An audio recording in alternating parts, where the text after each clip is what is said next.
विश्राम मार्केटची गडबड करा समता SIP ची निवड. समता पतसंस्थेनं आणली ग्राहकांसाठी समताज SIP. आता 8% फिक्स्ड रिटर्न सह तुम्हाला मिळणार मोठ्या बचतीची संधी.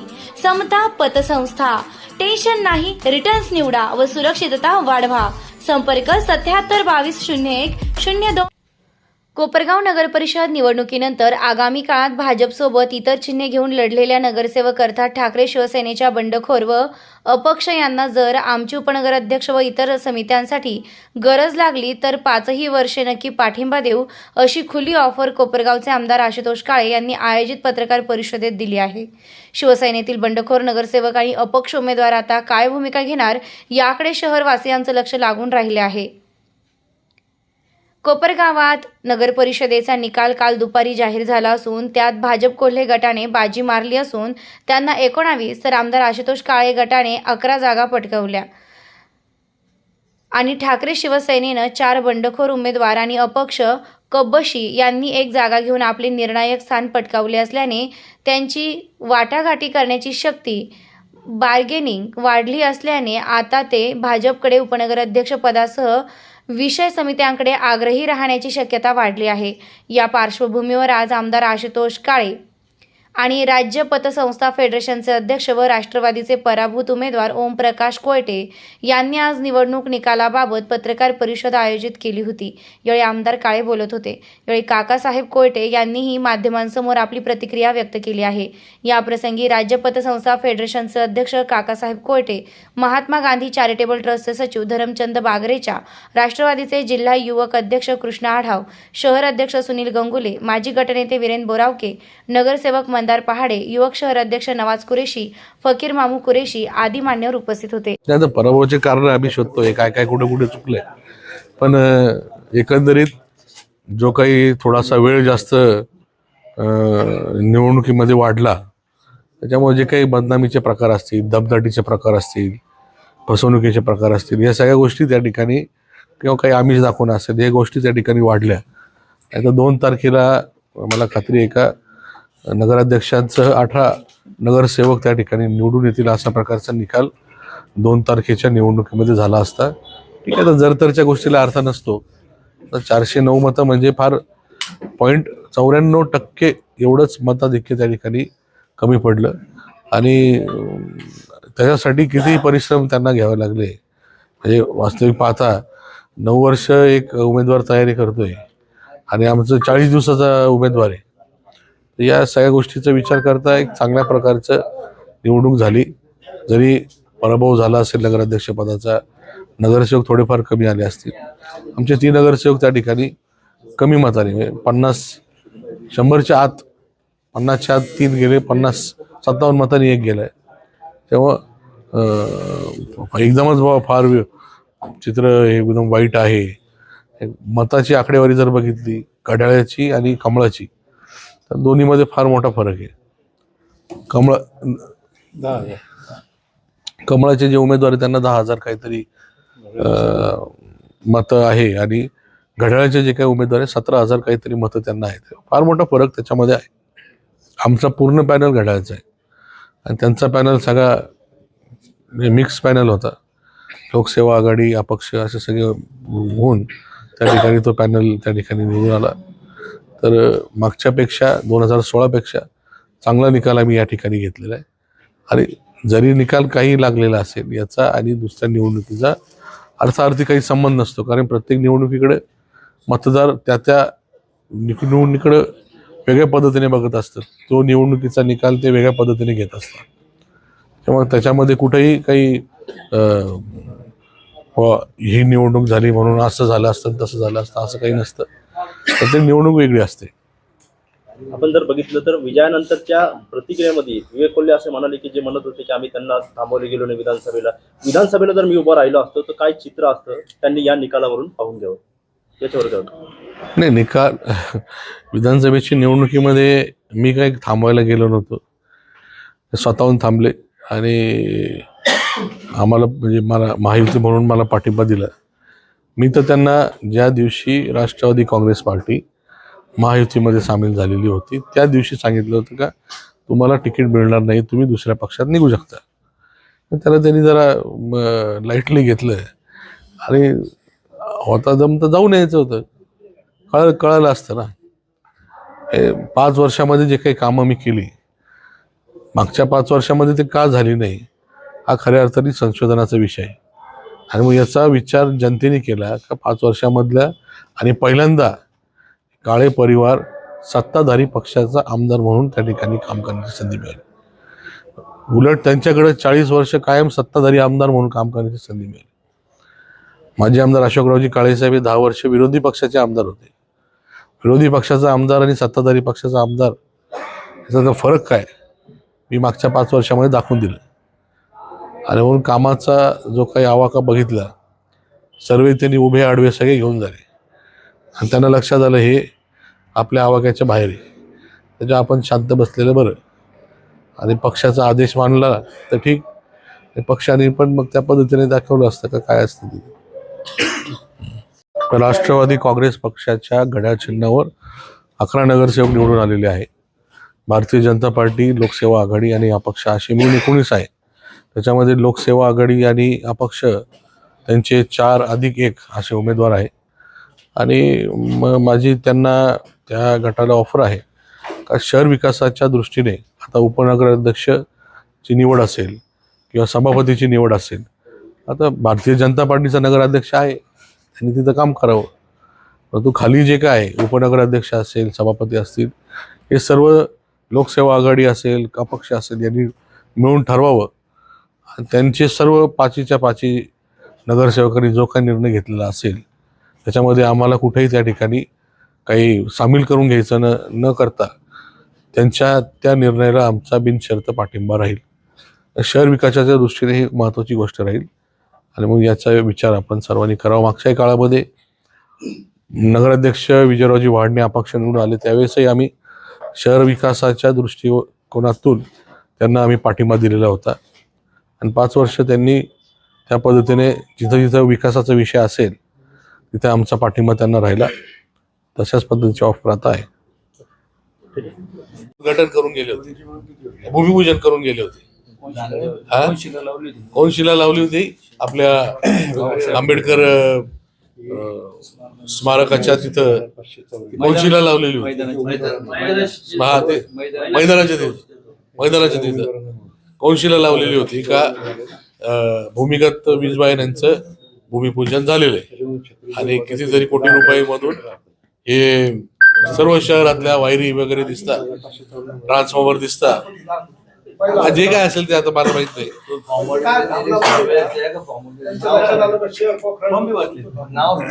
शहर तसं काही नाही, काय घोषणा झाली पण ते निधी कुठे गेला तो संशोधनाचा विषय. त्यांची घोषणा मागच्या काळामध्ये भूमिगत गटारीसारखी जी झालेली, भूमिगत वीज वाहिन्यांसारखी जी झालेली, तर उताराची पण घोषणा तशीच आहे का? असं व्हायला नको, लोक नादी लागायला नको. आणखी एक आकडेवारी मी निदर्शनास आणून देऊ इच्छितो. मध्ये राष्ट्रवादी काँग्रेस पक्षाला आपण जे काही सहकार्य केलं त्याच्याबद्दल देखील मनापासून आभार. खरं तर या निवडणुकीमध्ये नगराध्यक्ष पदाकरता माझा 409 मतांनी पराभव झालेला आहे. पराभव हा पराभवच असतो, 1 मतानं हो की हजारो मतांनी हो. त्याच्यामुळे हा पराभव मी आणि आमचा पक्ष नम्रपणे स्वीकारित आहोत. परंतु त्याचबरोबर काही गोष्टी जनतेच्या निदर्शनास आणून द्यायला पाहिजे म्हणून ही पत्रकार परिषद आयोजित केलेली आहे. मी खरं तर अनेक वर्षापासून राजकारणात नव्हतो, मी केवळ समाजकार्य करीत आलेलो आहे. राजकारणाच्या दृष्टीनं या समाजकारणाकडे मी कधी बघितलेलं नाही. त्याचप्रमाणे कोल्हे गटाची गत 40 वर्ष एकतर्फी सत्ता नगरपालिकेवर आहे.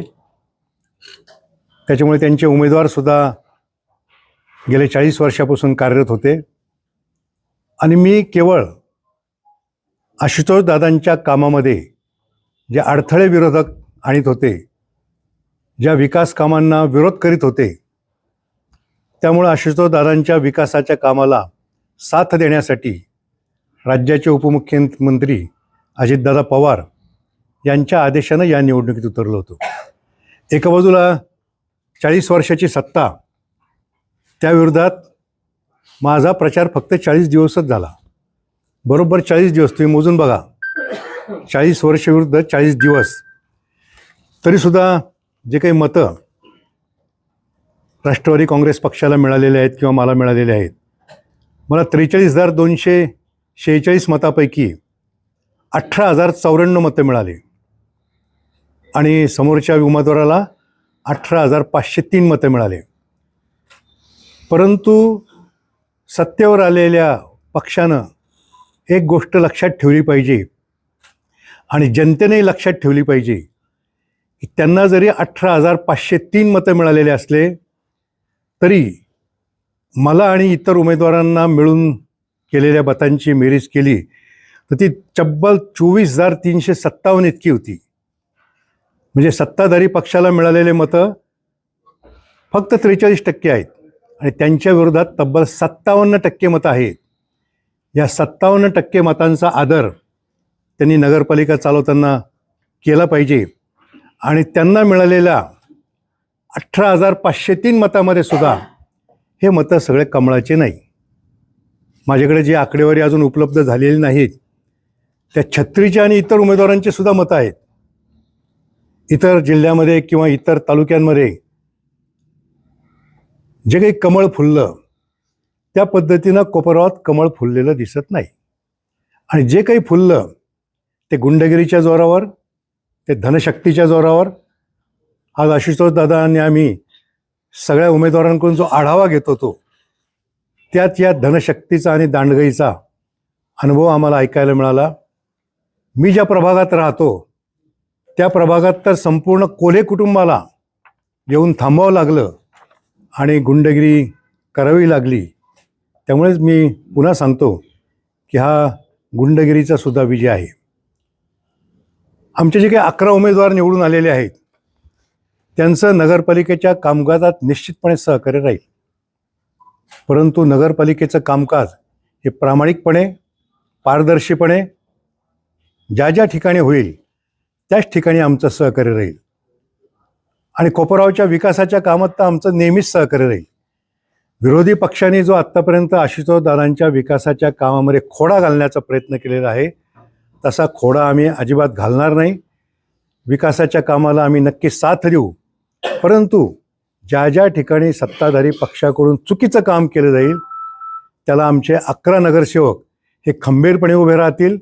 त्याचबरोबर राष्ट्रवादी काँग्रेसचे कार्यकर्ते हे सुद्धा शहरामधून त्याला खंबीरपणे विरोध करतील याची नोंद विरोधी पक्षांनी घ्यावी असं या पत्रकार परिषदेमध्ये माझं सर्वांना आव्हान आहे.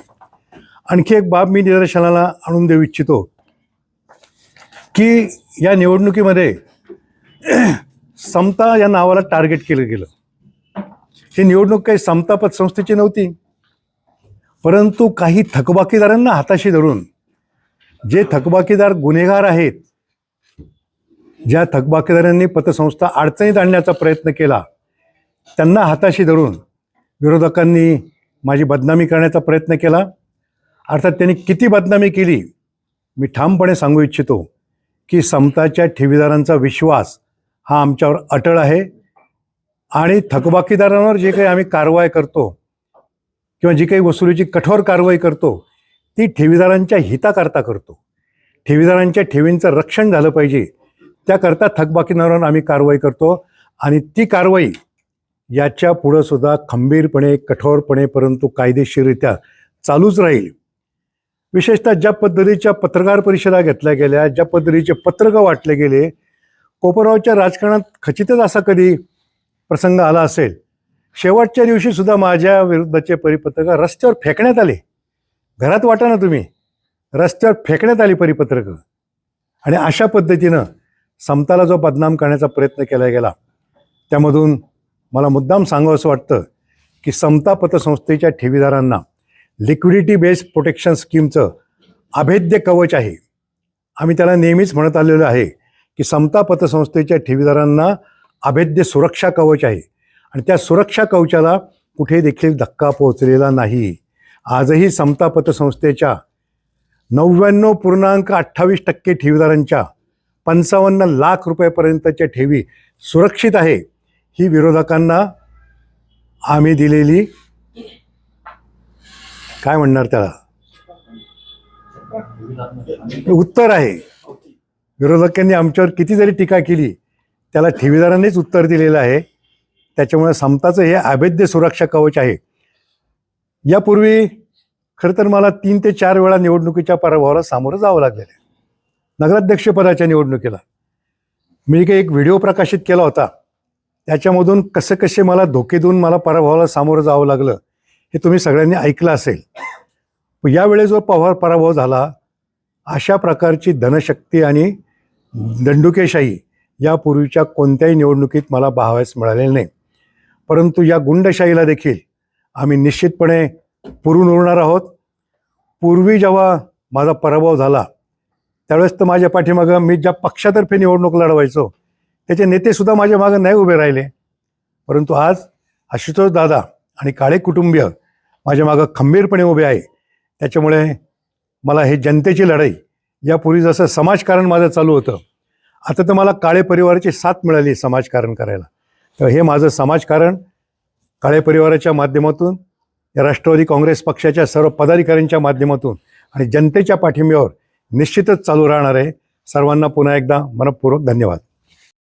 काकांच्या निवाऱ्यातून ज्या पद्धतीचा रिस्पॉन्स काकांना पाहिजे होता त्या पद्धतीचा रिस्पॉन्स तुम्हाला तिथं मिळालेला नाही. निश्चितपणे मिळालेला आहे. नाही, निश्चितपणे मिळालेलं आहे. आमचे तिथले जे उमेदवार होते जनार्दन कदम हे कोपरावातल्या नव्हे, नगर जिल्ह्यातल्या सर्वाधिक मताधिक्यानं निवडून आलेले. परंतु त्या ठिकाणी जो काही प्रचार केला गेला, सगळं कोळे कुटुंबीय त्या ठिकाणी येऊन माझ्या विरोधात प्रचार करत होतो. त्याच्यामुळे मतं कमी जास्त झाले असतील. परंतु निवारावासियांनी आणि प्रभाग क्रमांक 3च्या नागरिकांचे सुद्धा मला या निमित्तानं आभार मानावेसे वाटतात. तुम्हाला राष्ट्रवादीला 33,300 म्हणजे 43.9% पडले, म्हणजे 0.919चा फरक आहे उमेदवारांच्या मतामध्ये. 137 टोटल तुमचा पक्ष. सालकर म्हणजे राजकारणी पत्रकार आहे, परफेक्ट अंदाज दिला आम्हाला. हा पण मुद्दा नोट करून घ्या. 0.19% मतं आमच्या उमेदवारांना कमी मिळालेली आहेत. आणि ती 11 सीट आल्या आणि एकूण जसं आम्ही सांगत होतो की आका कोण आहे त्यांनाच विचारा, तसं अदृश्य अरे आम्हाला तर इतक्या अदृश्याने दृश्य शक्तीने सुद्धा मदत केलेली आहे. परागसंधानला पाडा म्हणून इतके आम्हाला त्यांच्याच पार्टीत ते लोकांचे फोन येत होते. त्याच्याबद्दल काही जाहीरपणे न बोललेलं बरं. हां उत्तर दिलं काकांनी. हां काका भविष्यात राजकारणात आका म्हणजे आशुतोष काळे त्यांना नंतर सुचलं. पराभवाची मुख्य कारण कोणती वाटतात आणि प्रचारात कुठे कमतरता वाटली तुम्हाला तुमच्या? आमच्या प्रचारात कुठेही कमतरता नाही, फक्त धनशक्तीला आणि गुंडगिरीला आम्ही कमी पडलो. कारण आशुतोष दादांची मागणीच ती होती, कोपरावातली गुंडगिरी कमी झाली पाहिजे, दहशत कमी झाली पाहिजे.